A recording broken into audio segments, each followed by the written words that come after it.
two sides of the same coin.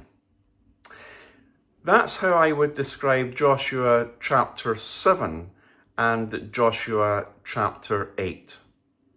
They are two sides of the same coin, the coin of the enemy within.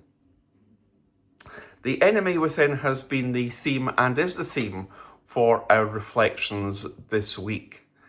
In Joshua chapter 7, we've considered that the enemy within the camp was Achan. And we discovered yesterday the death which came his way and which came his family's way as well. He was stoned and burnt to death. The enemy within the camp, Joshua 7. As we turn to Joshua 8, we discover the enemy within the city of Ai.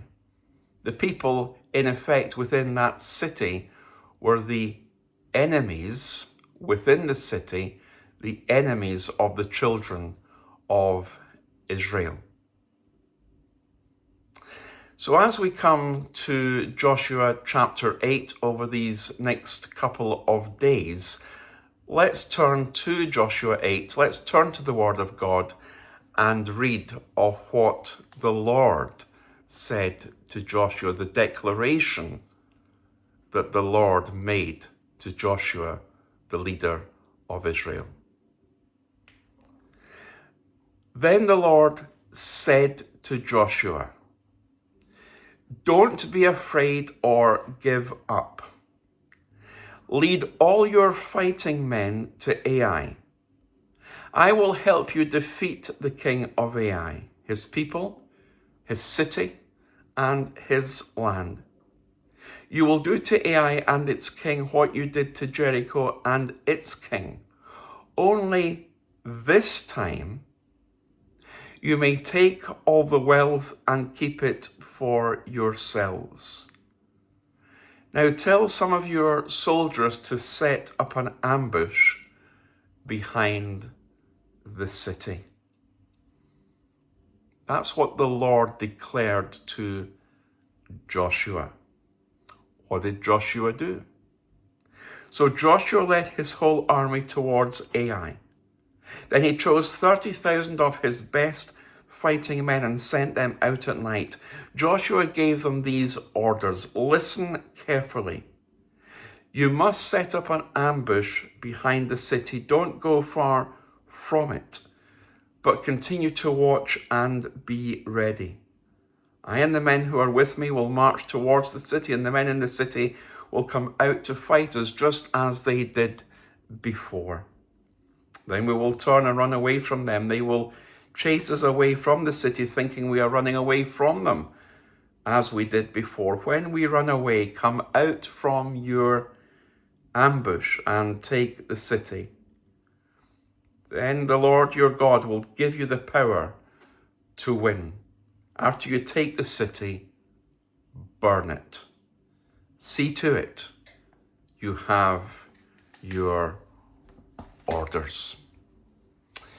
And in our reflections today, as we look at these opening few verses of Joshua 8, we want to think about the declaration that the Lord gave and made to Joshua, the leader of the people.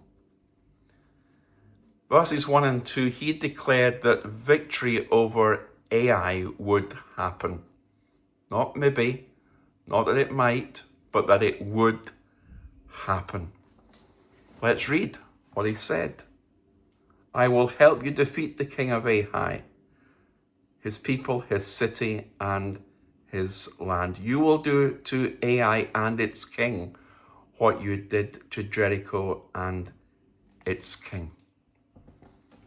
Victory over Ai was promised. When the Lord spoke to Joshua, he tells him to go to Ai. And God promises Joshua that things will be different this time.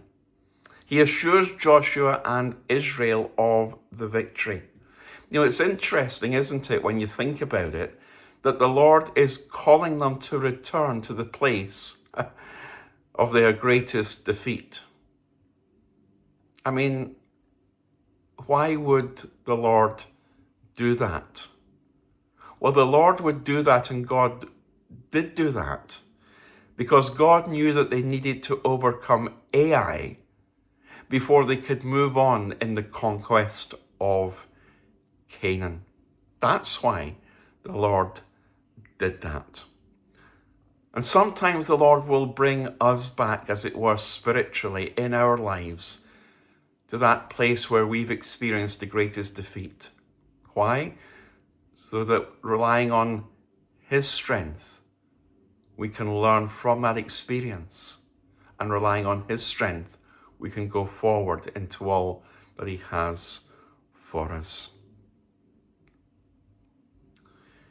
The Lord also tells them that they will do to Ai what they did to Jericho, except this time they're allowed to take all the spoils for themselves. If Achan had waited just a few more days, he could have had all the riches he could have imagined, but instead Achan ran ahead of God, and Achan grabbed for himself what God had forbidden. And as a result, Achan, and not just Achan, but Israel, paid a terribly high price. What a lesson for you and I today, to wait on the Lord, to let Him lead, and to let Him bring into our lives the things that need to be there. You see, our flesh wants it, and wants it now. Our flesh wants it and wants it now. We don't like to wait. We live in an instant generation where there is instant news, instant coffee, instant everything. It's difficult to wait. But we're far better off to wait on the Lord to bring those things into our lives that He knows are best for us, than to run ahead of God as Achan did. And so the declaration from the Lord is not just a word about winning, verse 1, but it's also a word, I think, about waiting. I had to wait until I was 36 years of age before God brought the woman I would marry 3 years after that into my life. Wasn't always easy, but I committed myself when I was in my late teens and early 20s to wait upon the Lord, and to pray to the Lord that He would bring into my life, in His time, the person of His choosing. And I could not have asked for a more beautiful wife and amazing gift that I have in Adrian. God is no man's debtor. And when we wait upon the Lord, He brings the very best into our life. The declaration from the Lord to Joshua was a word about winning, but it was also a word about waiting. Let's take to heart what the Lord may well be saying to us today from His word.